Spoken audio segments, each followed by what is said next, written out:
దాని ఫలితంగానే ఈరోజు ఇంకొక కరెంట్ అఫైర్స్లో ఉన్న ఇంకొక సబ్జెక్ట్ గురించి విపులంగా చెప్తాను. దాని ఫలితంగానే లిక్కర్ స్కామ్పై తప్పుడు కేసు పెట్టి రాజకీయ కక్షకు దిగడం. నిజంగా ఎంత ఆశ్చర్యం కలిగించే విషయం అంటే ఇది. అసలు స్కామ్ ఎక్కడ జరిగింది అని నేను అడుగుతా ఉన్నా. అందరూ ఆలోచన చేయండి అని అడుగుతా ఉన్నా. నేను అడిగే ప్రశ్నలకు సమాధానం మీలో ప్రతి ఒక్కరూ కూడా ఆలోచన చేయమని కోరుతా ఉన్నా. నేను అడిగే ఈ ప్రతి ప్రశ్న మీ మనస్సాక్షిని మీరు అడగండి అని చెప్పి నేను అడుగుతా ఉన్నా. అసలు స్కామ్ ఎక్కడ జరిగింది అని అడుగుతా ఉన్నా. లంచాలు ఎవరైనా ఎందుకు ఇస్తారు? మళ్ళీ అడుగుతా ఉన్నా. లంచాలు ఎవరైనా ఎందుకు ఇస్తారు? ఎవరైనా మద్యాన్ని ఎక్కువగా అమ్మి, లంచం ఎవరైనా ఎందుకు ఇస్తారు? మద్యాన్ని ఎవరైనా ఎక్కువగా అమ్మి సేల్స్ పెంచి ఆ పెంచిన దాని వల్ల డిస్టిలరీలకు లాభాలు పెరిగితే లంచాలు ఇస్తారా? లేక సేల్స్ తగ్గిపోయి వాళ్ళు తక్కువగా అమ్మి ట్యాక్సుల రూపేణా వారి మీద బాధి దానివల్ల సేల్స్ తగ్గి దానివల్ల వాళ్ళకు రావాల్సిన లాభాలు తగ్గి అలా తగ్గితే ఎవరైనా లంచాలు ఇస్తారా? ఒకసారి ఆ టేబుల్ ఒకసారి చూపించము. ఒకసారి ఈ టేబుల్ను ఒక 10 నిమిషాలు అట్టే పెడతాక 5 నిమిషాలు పెడతా. ఒకసారి అందరు చూడండి టేబుల్ను. 2018 నుంచి 2019 మధ్య చంద్రబాబు చివరి సంవత్సరం ఒకసారి గమనిస్తే 3,84,00,00,000 కోట్ల 3.84 కోట్ల కేసులు లిక్కర్ అమ్మకాలు జరిగితే బేర్ అమ్మకాలు 2.77 కోట్ల కేసులు. ఆ 5 సంవత్సరాల చంద్రబాబు నాయుడు గారి పాలనను ఒక్కసారి చూడండి. 2014 నుంచి 2019 దాకా లిక్కర్ సేల్స్ ఎలా ప్రతి సంవత్సరం పెంచుకుంటూ పోయాడో ఒక్కసారి గమనించండి.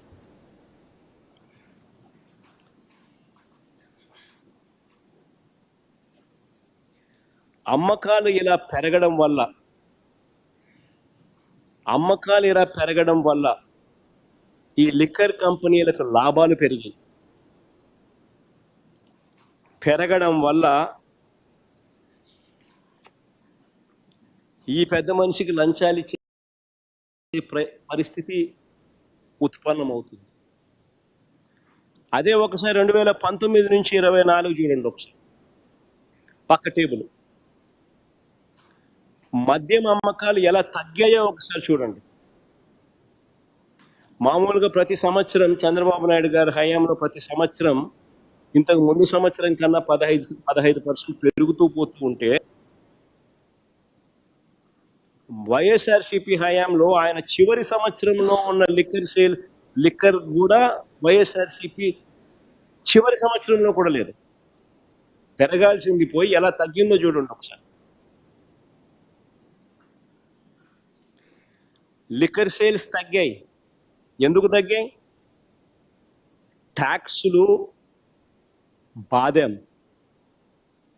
లిక్కర్ కంపెనీలకు లాభాలు ఇవ్వలేదు, లిక్కర్ కంపెనీలకు లాభాలు రాలేదు, గవర్నమెంట్కి ఆదాయం పెరిగింది. లిక్కర్ సేల్స్ ఎందుకు తగ్గాయి? ట్యాక్సులు పెంచి లిక్కర్ సేల్స్ను తగ్గించి తద్వారా లిక్కర్ కంపెనీల డిస్టిలరీలకు సంబంధించిన లాభాలు తగ్గాయి. లిక్కర్ సేల్స్ తగ్గాయి, ట్యాక్సులు పెంచి లిక్కర్ సేల్స్ను తగ్గించి తద్వారా లిక్కర్ కంపెనీల డిస్టిలరీల లాభాలు తగ్గించి రాష్ట్రానికి ఆదాయాలు తీసుకొచ్చాం.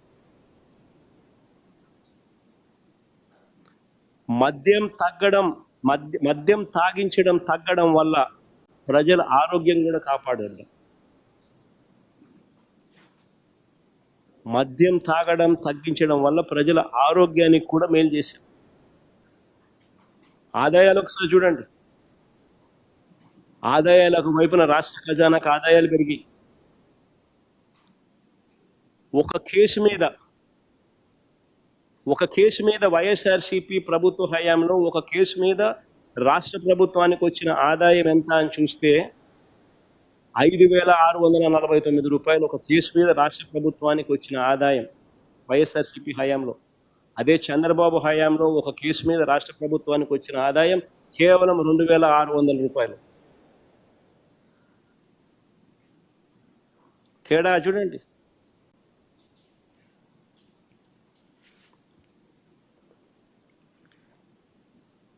ఇప్పుడు చెప్పండి, డిస్టిలరీలో ఎప్పుడు లాభపడ్డాయి? అందరిని అడుగుతా ఉన్నాను, డిస్టిలరీలు ఎప్పుడు లాభపడ్డాయి? ఎవరి హయాంలో వాళ్ళకి లాభాలు పెరిగాయి? ఎవరికి వాళ్ళు లంచాలు ఇస్తారు? ఆలోచన చేయమని అడుగుతా ఉన్నా అందరినీ కూడా. మద్యం విక్రయాలను ప్రైవేట్ వ్యక్తులకు అప్పగిస్తే లంచాలు ఇస్తారా? ఇది కూడా ఇంకోటి ఆలోచన చేయండి. మద్యం విక్రయాలని ప్రైవేట్ వ్యక్తులకు అప్పగిస్తే లంచాలు ఇస్తారా, లేక ప్రభుత్వం ద్వారా మద్యాన్ని అమ్మే టైమింగ్స్ను నియంత్రిస్తూ పర్మిట్ రూములను రద్దు చేస్తూ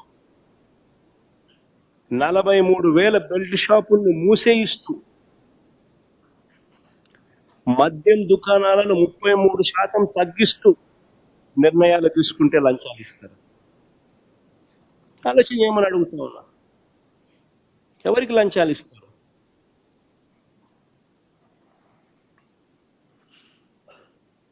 మా ప్రభుత్వ హయాంలో లాభ ఆపేక్ష లేకుండా లిక్కర్ అమ్మకాలను ప్రభుత్వమే చేసింది, లాభాపేక్ష ఉండకూడదని.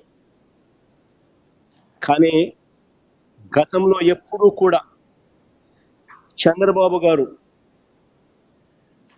లిక్కర్ వ్యాపారం అంతా మొత్తం తన ప్రైవేట్ మాఫియా చేతిలో పెట్టి నడిపించాడు. షాపుల కోసం ఇతరులు ఎవరూ కూడా దరఖాస్తు చేయొద్దని బెదిరింపులకు దిగారు. అవునా కాదా? ఆలోచన చేయమని అడుగుతున్నాను. లిక్కర్ షాపుల్లో మన టెండర్ మన దరఖాస్తులు పిలిచినారు. ఏ రకంగా జరిగాయి? మంత్రులు, ఎమ్మెల్యేలు, పోలీసులు ఏ రకంగా బెదిరించారు? మనం అందరం చూసాం. ఎవరు షాప్ పెట్టినా కానీ 30% కమిషన్ వాళ్ళకి ఇచ్చేలా గేమ్ ప్లాన్ చేశారు. ప్రతి లిక్కర్ షాప్కు పర్మిట్ రూమ్ పెట్టారు. ప్రతి ఊళ్ళో, ప్రతి వీధి చివర, ప్రతి గుడి చివర, ప్రతి బడి పక్కనే లెఫ్ట్, రైట్, సెంటర్ బెల్ట్ షాపులు కనిపిస్తూ ఉన్నాయి. ఈ బెల్ట్ షాపులు, ఈ షాపులు ఏ టైంలో అయినా అందుబాటులో ఉన్నాయి. తెల్లవారుజామున 5 గంటలకు పోయిన షాపులు మందు షాప్ తెరిచి ఉంటుంది. అర్ధరాత్రి 12 దాటిన తర్వాత కూడా మందు షాప్ తెరిచి ఉంటుంది. మందు డోర్ డెలివరీ చేస్తూ ఉన్నారు. బియ్యం డోర్ డెలివరీ చేయడంలా ఆపేసినారు, కానీ మందు డోర్ డెలివరీ చేస్తూ ఉన్నారు.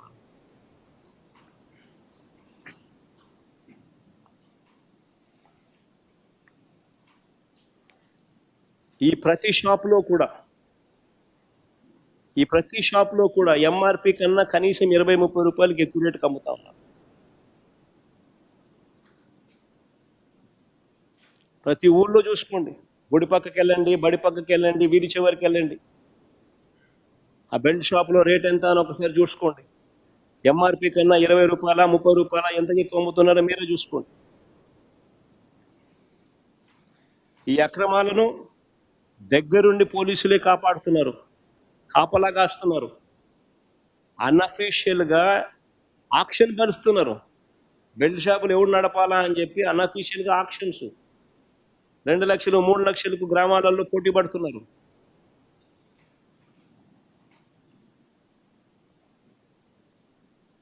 ₹20, ₹30 ఎంఆర్పి కన్నా ఎక్కువ రేటుకి అమ్ముతున్నారు. దగ్గరుండి పోలీసులు అమ్మిస్తున్నారు. ఈ డబ్బంతా కింద నుంచి పై వరకు వీళ్ళే పంపకాలే.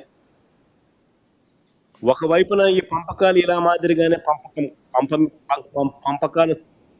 పంచుకోవడమే కాకుండా ఏ లిక్కర్ కంపెనీ డిస్టిలరీకి మేలు చేయాలనో వారికి వీరే ప్రైవేట్ లిక్కర్ షాపుల సైన్యంతో వీళ్ళు ఇండెంట్ ప్లేస్ చేస్తారు. అంతా వీళ్ళ చేతుల్లోనే ఉన్నాయి షాపులు, వీళ్ళే ఇండెంట్ ప్లేస్ చేస్తారు. చంద్రబాబు నాయుడు ఏ డిస్టిలరీకి మేలు చేయాలనుకుంటాడో, ఎవరికి మేలు చేయాలనుకుంటాడో వాళ్ళ పేరు మీద వీళ్ళ ప్రైవేట్ సైన్యంతో ఇండెంట్ ప్లేస్ చేస్తారు. అలా వీళ్ళు ఇండెంట్ ప్లేస్ చేస్తే ఆ డిస్టిలరీ వాళ్ళకు ఎక్కువ మద్యం సప్లై చేసే పరిస్థితి వాళ్ళకు ఉంటుంది. ఇలాంటి పరిస్థితులు ఎక్కడైనా కూడా మా హయాంలో చూశారా అని అడుగుతా ఉన్నా. మా హయాంలో ఎంఆర్పికి మించి ఒక్క పైసా కూడా ఎప్పుడైనా ఎక్కడైనా అధికంగా వసూలు చేసిన పరిస్థితులు ఎక్కడైనా ఉన్నాయా అని అడుగుతా ఉన్నా. మరి ఎవరి హయాంలో ఎవరి పాలసీ వల్ల లంచాలకు ఆస్కారం ఉంటుందో మీరే చెప్పండి అడుగుతా ఉన్నా. ప్రైవేట్ షాపుల చేత, ఇది బాగా వినండి, ప్రైవేట్ షాపుల చేత, ఎందుకంటే అంతా ప్రైవేట్ మాఫియా కాబట్టి, అంతా వీళ్ళ ఎమ్మెల్యేలు, వీళ్ళ మంత్రులు, అంతా వీళ్ళ నాయకులు వీళ్ళ కనుసన్నల్లో నడుస్తూ ఉన్నారు కాబట్టి ప్రైవేట్ షాపుల చేత వీరు ఎంపిక చేసుకున్న డిస్టిలరీలకు మాత్రమే అధికంగా ఆర్డర్లు ఇచ్చేలా ఈ ప్రైవేట్ షాపుల మాఫియా చేత ఇండెంట్ ప్లేస్ చేస్తే లంచాలు ఇస్తారా, లేక మన హయాంలో చెప్తున్నా, లేక ప్రతి బాటిల్ పై క్యూఆర్ కోడ్ పెట్టి ఆ బాటిల్ పైన ఉన్న క్యూఆర్ కోడ్ అమ్మేటప్పుడు స్కాన్ చేసి డైనమిక్గా ఆటోమేటిక్ అప్లోడింగ్, బాటిల్ మీద క్యూఆర్ కోడ్ పెట్టి బాటిల్ అమ్మేటప్పుడు క్యూఆర్ కోడ్ స్కాన్ చేసి ఆటోమేటిక్గా డైనమిక్గా అప్లోడ్ అయ్యేట్టుగా ఆ క్యూఆర్ కోడ్ అమ్మకాల ఆధారంగా ఎవరికి ఎంత అమ్ముడుపోతే ఆ డిస్ట్రిక్ట్లకు ట్రాన్స్పరెంట్గా పారదర్శకంగా వాళ్ళకు ఆర్డర్లు ఇస్తే అది స్కామా? ఆలోచన చేయమని అడుగుతా ఉన్నా నేను. చంద్రబాబు నాయుడు గారి హయాంలో ఈ పారదర్శకత లేకపోవడం వల్ల ప్రైవేట్ షాపుల మాఫియాతో ఆయనకు సంబంధించిన ఆయన ఎవరికైతే మేలు చేయాలనుకుంటాడో, ఎవరి వల్ల లాభపడాలనుకుంటాడో వాళ్ళకు మాత్రమే ఆర్డర్లు ప్రైవేట్ షాపుల ద్వారా ఇండెంట్ ప్లేస్ చేయడం వల్ల 2014 నుంచి 19 మధ్యలో చంద్రబాబు నాయుడు గారి హయాంలో 5 డిస్టిలరీలు ఏకంగా 69% మద్యం తయారీ ఆర్డర్లు ఇచ్చాయి. Between 2015 and 19,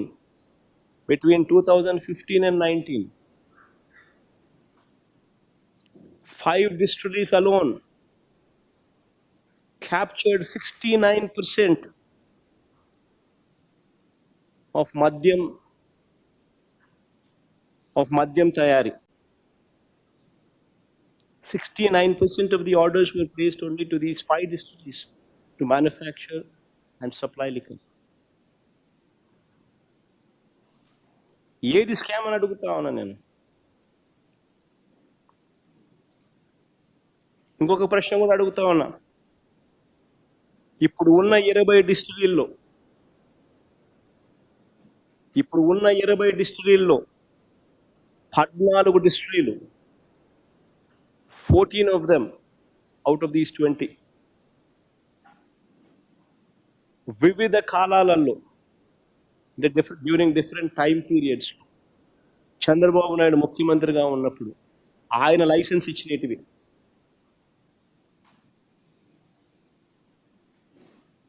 మిగిలిన 6 కూడా వైఎస్ఆర్సీపీ ప్రభుత్వం లైసెన్స్ ఇచ్చినటివి కాదు.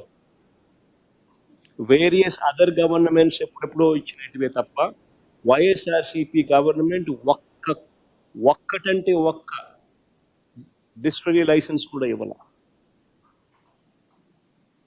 ఉన్న 20లో. ఇంకొక విషయం, ఆ 20 డిస్టిలరీలను ఎంపానల్ చేసింది ఎవరు? ఆ 20 డిస్టిలరీలను ఎంపానల్ చేసింది చంద్రబాబు నాయుడే. వైఎస్ఆర్సిపి ప్రభుత్వం ఒక్కటంటే ఒక్క డిస్టిలరీని కూడా అడిషనల్గా ఎంపానల్ చేసింది లేదు.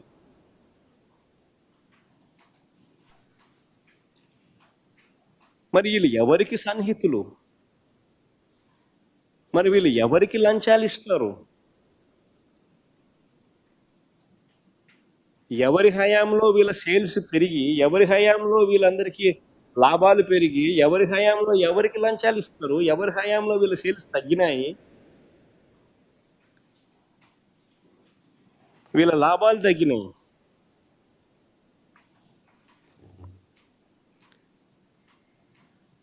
చివరకు చంద్రబాబు అండ్ కో 2022లో, మా ప్రభుత్వంలో 2022లో ఈ చంద్రబాబు అండ్ ఈ కో కంపెనీస్ కాంపిటీషన్ కమిషన్ ఆఫ్ ఇండియాలో కేసు వేసింది. సిసిఐలో, కాంపిటీషన్ కమిషన్ ఆఫ్ ఇండియాలో. ఈ ఆర్డర్ను జాగ్రత్తగా పరిశీలించాలని మీ అందరినీ కూడా కోరుతాను. ఈ పిటిషన్లో వేసిన అంశాలన్నీ కూడా టీడీపీ వాళ్ళు అప్పుడు ఇప్పుడు చేస్తున్న అభియోగాలే. ఇది జాగ్రత్తగా అందరూ కూడా చూడమని చెప్పి కోరుతా ఉన్నా. Because competition commission of India is a Khasi judicial body. It is governed by a judge. It's a Khasi judicial body.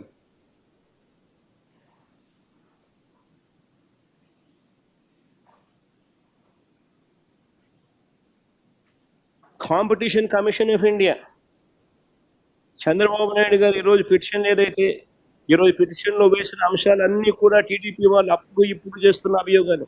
అప్పుడు కాంపిటీషన్ కమిషన్ ఆఫ్ ఇండియా ముందుకు వీళ్ళు పిటిషన్స్ వేసినప్పుడు వచ్చిన అభియోగాలు. ఆ అభియోగాలు ఏమిటి అని అంటే, కొన్ని బ్రాండ్లను ఉద్దేశపూర్వకంగా తొక్కిపెట్టారని, సప్లై ఆర్డర్లలో వివక్ష చూపించారని ఆ పిటిషన్లో వాళ్ళు ఆరోపించారు. కానీ competition commission of India September 19, 2022 ఈ అభియోగాలన్నింటిపై విచారణ చేసి, ఈ అభియోగాలన్నింటిపై సుదీర్ఘమైన విచారణ చేసి 2019 సెప్టెంబర్ 19, 2022 సుదీర్ఘమైన విచారణ చేసి ఈ అభియోగాలపై అన్నిటిపై సుదీర్ఘమైన విచారణ చేసి సంబంధించిన అన్ని రికార్డులను చూసి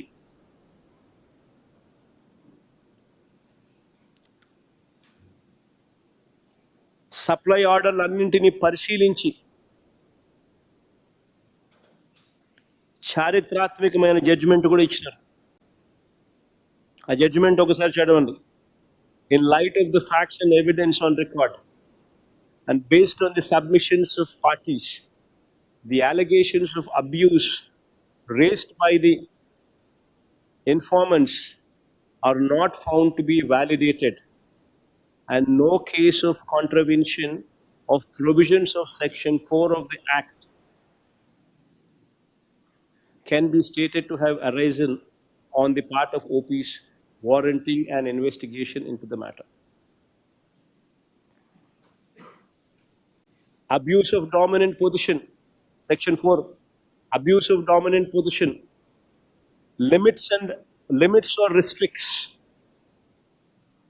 include indulgence in practice or practices resulting in denial of market access in any manner.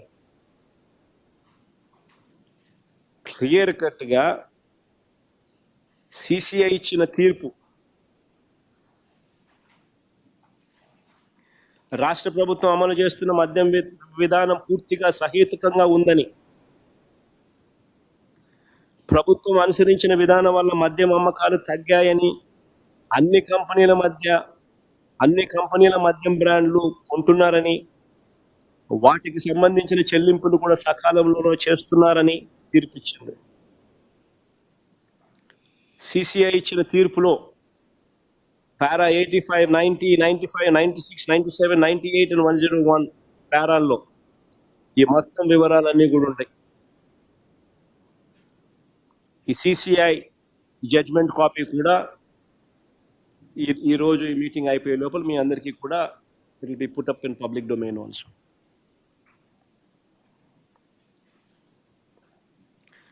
వాస్తవాలు ఇలా ఉంటే తప్పు చంద్రబాబు చేసి ప్రైవేట్ షాపుల కార్టెల్తో తనకు కావలసిన డిస్టిలరీలకు మేలు జరిగే విధంగా ఈ ప్రైవేట్ షాపుల చేత తాను ఇండెంట్ ప్లేస్ చేసి తాను ఈ రకమైన 5 డిస్టిలరీలకు